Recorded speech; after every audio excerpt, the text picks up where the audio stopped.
Good afternoon, everyone. 13 nations agree to abolish farming. U.S. consumer prices evolving.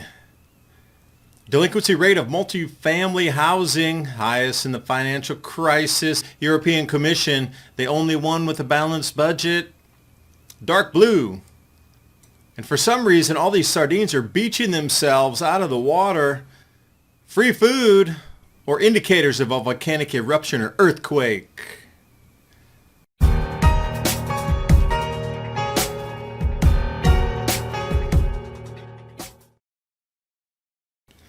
And since we all eat every day, I thought I would start you right here. Sky News bringing out this one. European Union Times. 13 nations agree to abolish farming.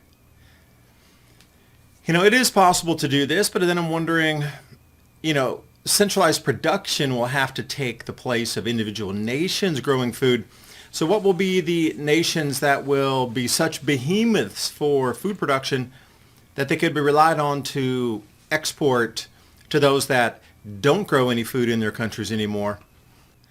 Speaking of things going bump in the economy, Panama Canal traffic jam, all this goods and oil tankers, gas tankers, chemical fleets, they're going to be going through the Suez Canal.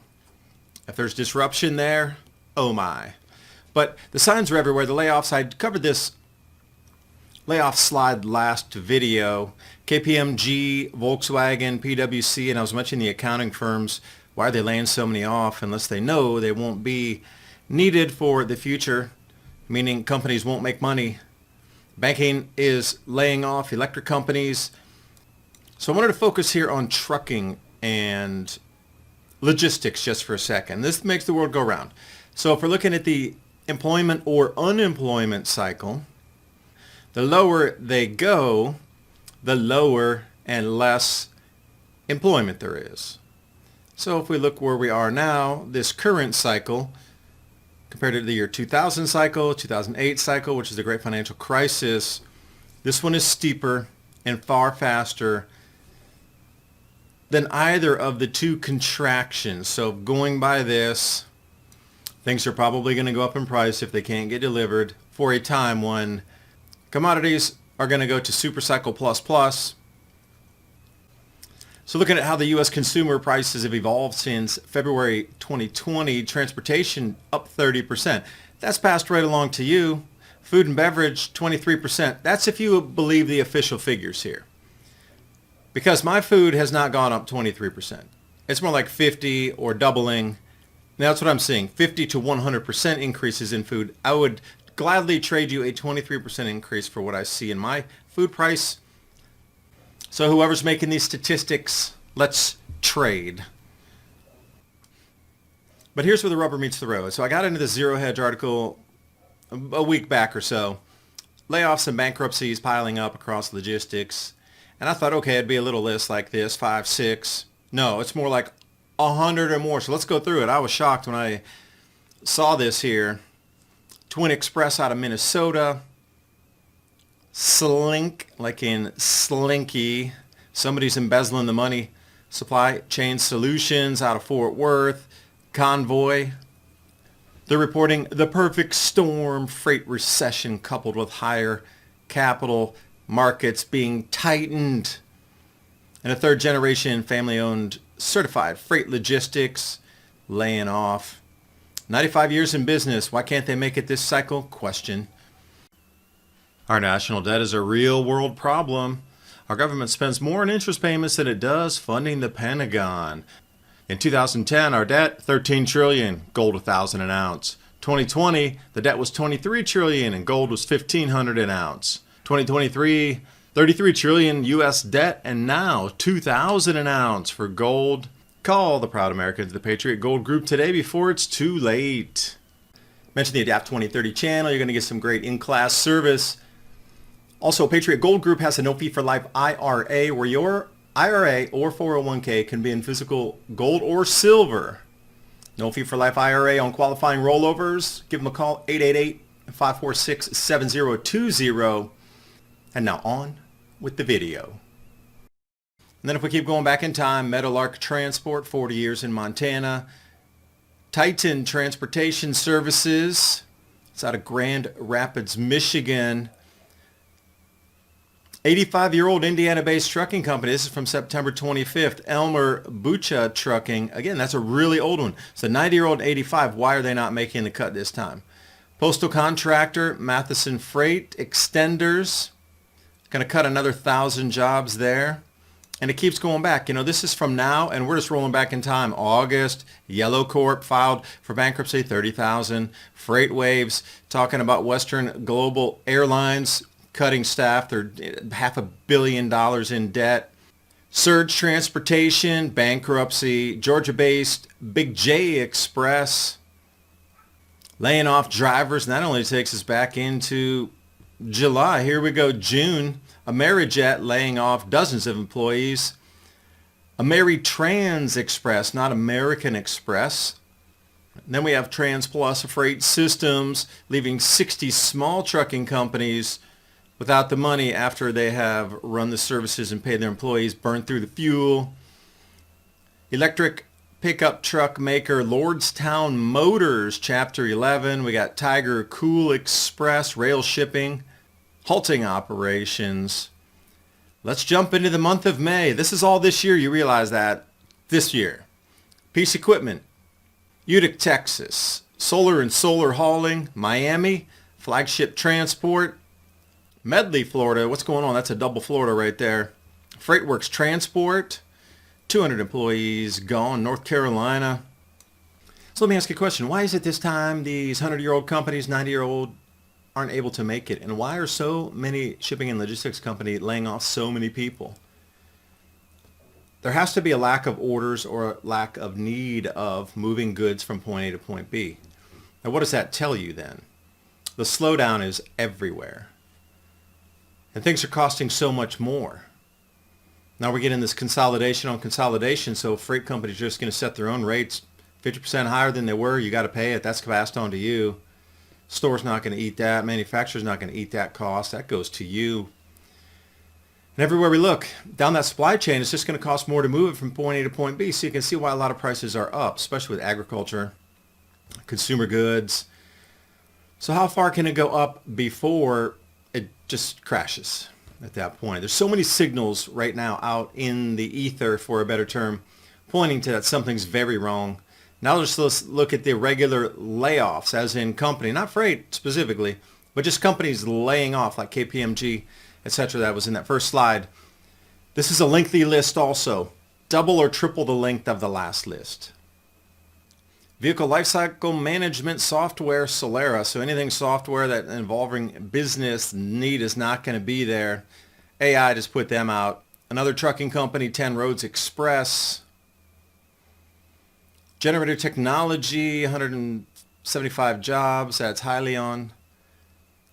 Pittsburgh-based Elite Transport. They give you some better numbers here. The second round of job cuts. We got UPS laying more off. Maersk also, that's land and sea, both 10,000 workers. Flexport, 600 workers. BNSF, that is rail traffic. Logistics provider Flexi, 400 workers. GXO Logistics, Coyote Logistics, and it just continues. Union Pacific, that's a second railroad right there. Nationwide Moving and Storage Company, Wayforth, hundreds gone. FedEx, Freightos, 13% of the employees. Again, Amerijet they keep. That's the second round of Amerijet also. And if you just look down this line, I was just tired of copying and pasting all of this. List even continues down into the 2nd of January. I put the link below so you can do more of your own research. But DHL, Cloud Trucks, US Express, Lipsy Logistics, Flock Freight, Seva Logistics, Convoy, Uber Freight, Ryder, Nikola, electric truck manufacturer. And it just continues. It really does. And then if you go to the finance layoffs, that's continuing also. Citigroup, 7,000. Goldman Sachs, 4,000. Robinhood, 7%. Wells Fargo, Charles Schwab, Morgan Stanley. What is it with all of these sectors laying off? And there's a saying in big money that somebody always knows something. So as I was told, I was talking to Bob Kudla, and he showed that said that expression to me, and I was like, yeah, I agree. But another thing he alerted me to was Fridays. If you see gold and oil going up on a Friday, then you know something's going to be happening during the weekend. So again, somebody always knows something. If generally prices are tapering off or flat during that weekend session, nothing major is going to kick off. But when you see both of those energy and the metals spike in price on a Friday, you know something big's going down. So just keep that in mind. And all of this is leading me to one giant conclusion of the lockup is already here in motion. Just how much more locking up does it need to be before we come into a global depression? Because as was explained, I was watching Bill Holter, and his explanation was the Fed cannot cut rates anymore. They're so locked in. We'll come to a couple slides locked in.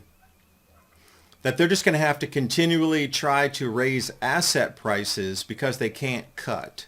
They might stop raising the rate, but they can't cut downward. There's going to be a super cycle in commodities like you have never seen before.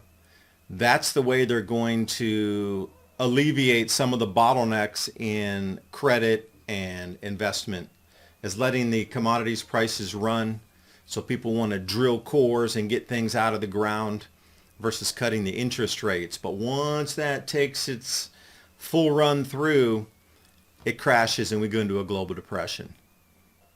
So with all that said, I came up with this one from Statista here talking about the largest risks faced by the world. So they gave them 32 choices, and these were 1,091 academic, business, government, and civil society leaders. And they said, all right, there's 32 categories, put the top 10, and this is your list here. Cost of living crisis, yep, right there. So I'm looking geoeconomic confrontation, oh yeah. Anything else with money? Not really, which is surprising with all these signal flares up everywhere in the sky that only 2 out of the 10 are about finance. Shocking, really it is.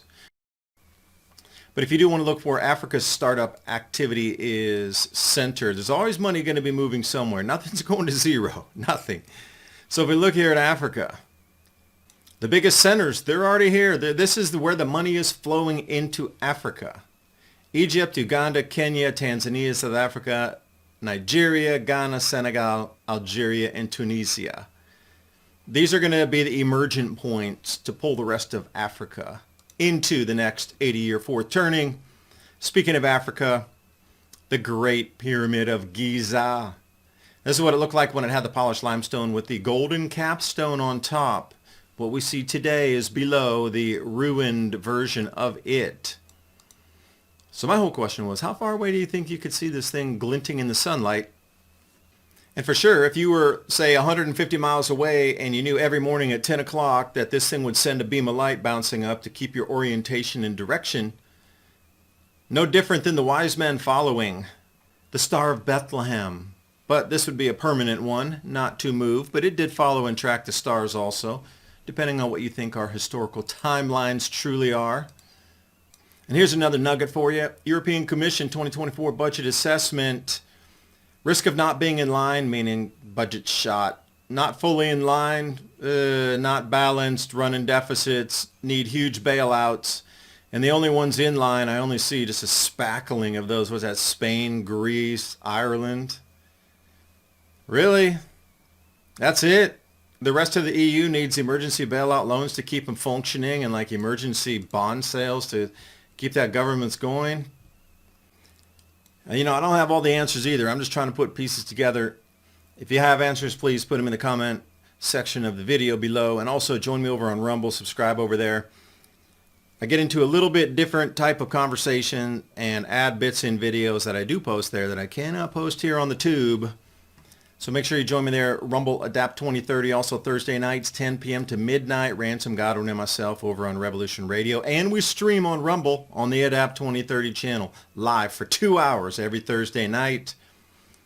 And you can help support this channel if you're looking for some storable foods. My Patriot Supply and Adapt 2030. Every purchase you make allows me to do a little more research and bring you conversations just like this. I do thank you for watching. Hope you got something out of the video. See you next time, and bye for now.